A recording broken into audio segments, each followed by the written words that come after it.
Kalau kamu mau healing tepi pantai tanpa perlu naik flight, Cerating is the best place to go. Sangat-sangat underrated.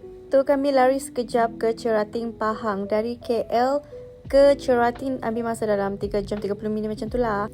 Sampai-sampai je kami makan dekat cafe ni, nama dia Ombak something like that, dekat Cerating. And Cerating ni dia macam famous dengan kek mango kan. Dia punya tempat, environment dia sangat-sangat vibes. Dia macam Hawaii. After makan kami terus ke villa untuk check in and rehat and nikmati view pantai. So basically ini bag saya yang saya bawa pergi Cerating, sangat besar, muat macam-macam. And then dalam villa tu, kalau mau pergi bilik tu kena naik bagi.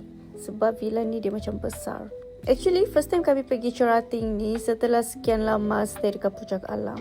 So this is the villa guys, sangat-sangat besar. And then saya macam wow. Kami stay di villa yang betul-betul sesuai untuk short getaway.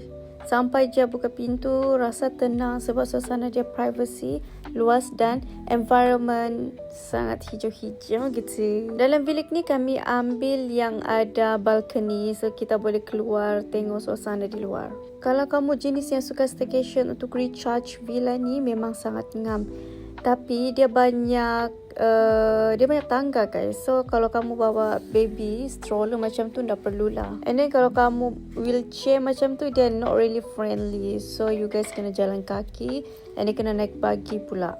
Lagi satu, kamu kena bawa semua barang-barang kamu sekaligus saja. Sebab nanti kamu kena ulang alik pakai bagi. Sebab tempat parking untuk ke hotel ni pun, untuk ke villa ni sangat-sangat jauh. See the view guys, sangat wow.